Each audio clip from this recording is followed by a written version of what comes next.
So far we learned about the birth, aging, illness, and then death as one of the 8 types of bittersweet. Yeah. So these 4 is a reality and then truth. But again, what we think is for aging, I don't want to get aged, get old. Illness, I don't want to get ill, sick. And death, I don't want to die. However, again, birth, because I was born, I'll go through everything below, no exception. So this is again reality and then truth of life here. No one can change, no one can escape. However, this is my wish, what I want to think. Yeah? Then we can see this between reality, truth of life, and then my wish, what I want to think. This is a gap. Yeah? So because of this gap, we do have a bittersweet. Because of this gap, life is bittersweet. Yeah? So again, reality, truth of life is exists forever, no matter what. However, myself, my wish, our wish is different. So reality and then my wish. Because of this gap, there is a bittersweet or problems. So then point is how we can reduce this gap. Yeah, how we can reduce this gap, because this gap is a cause of bittersweet. How we can do that? So we learn, but also the point, this gap is attachment or desire. So Buddhism telling us again the steps 1, 2, 3, 4. If we can follow teachings of Buddhism, there is a path. We can reduce this gap, and then no more gap, and then reality, my wish becomes the one. Then we can have a transcending bittersweet. So this is about the birth, aging, illness, and then death. About our what we will experience. Yeah. And then next is more like a detail or like a daily life bittersweet.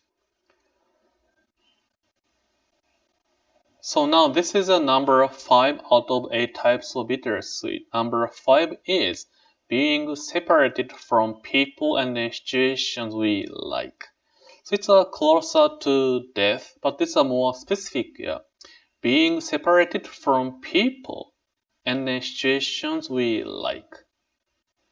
So this is a thing. Yeah. However, again, our feeling is, I want to stay with my loved ones forever. This is my feeling, our feeling. But truth is, we'll have a separation from our loved ones.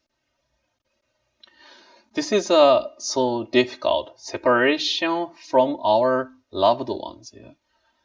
I think everybody experience this separation. Separation from your parents or children, grandchildren, or uncle, auntie, friends. Yeah. We don't want to say goodbye. But when the time comes, nothing we can do. Even we know, like even to myself, my grandmother, I know she's getting older. And then before I came to Hawaii, I went to see her, and she was so old. And then I told her I'm going to Hawaii, and then try to say thank you and then thank you. And then I know, after I came to Hawaii, I know someday the day will come. I know it in my mind. However, when I received the email from my mother, the passing of my grandmother, I couldn't stop crying. I'm knowing in my mind this is a truth of life, separation from our loved ones. No one can avoid. However, when it comes to in front of me, my life as a reality, I cannot accept it. No, she didn't die. No, difficult. So this is again essence teaching or essence of Buddhism teaching. This is a reality, but when it comes to my life, so difficult. People tell me just accept it as it is, but difficult. So therefore, again, there is we call it a Buddha's compassion, calling to me, embracing such as me. Because again, we call Amida Buddha primal vow promise to save you from suffering. So when we encounter so difficulty, I cannot accept it. We are still, therefore, we are in Buddha's embrace. Buddha embraced me who cannot accept this truth. Buddha accepts me who cannot accept this reality. So therefore, in that embrace, we can find ourselves peaceful and even comfort. We can take comfort in Buddha's embrace. And then also we call it, we cannot meet without parting. We cannot meet without parting. Yeah? So when we meet somebody or something, it promises parting, departure, separation. Yeah? But parting or departure doesn't promise we can meet again. What we had a conversation can be the last one we did in our life too. But when we meet, meeting promise separation. Yeah? So we cannot meet without parting. So this is again so truth of life, but so difficult to accept it. But therefore again, we get to learn it's so difficult to accept. However, if we can learn this is a part of life, yeah?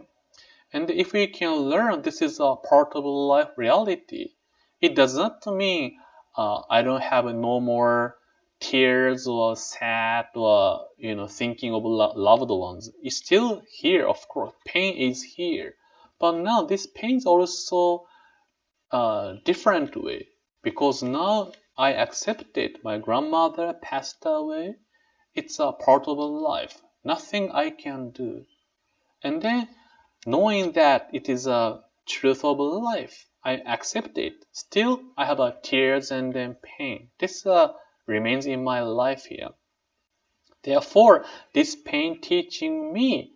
Therefore, this moment is so beautiful and then special. Your life is so precious and then beautiful. How do I live my life? Do I treat other person nicely? Because today is the only day we have a promise and then guarantee. Tomorrow is not promised to anybody. And then to myself, even separation. Because of Amida Buddha's primal vow, who promised to save me from suffering. In that embrace, I learn I receive Buddha's promise. Death is not ending. In Buddha's embrace promise, when my life comes to an end, it is the moment I'll be born into the Pure Land, Buddha's Pure Land, and become a Buddha and meeting again with my loved ones. So in Buddha's embrace here, I receive. It's true, in this life, I said goodbye to my grandmother. But actually, no goodbye, because in this moment, my grandmother, myself are together in the embrace of Buddha's compassion. Because now we are together meeting. Therefore, when I take my last breath, it's a moment I'll definitely meet with my grandmother again. Because that is a Buddha's promise, primal vow Buddha made for me to save me from suffering and then to meet again with my loved ones, guided by Buddha's virtue, primal vow. So this is about the separation from the people and situations we like.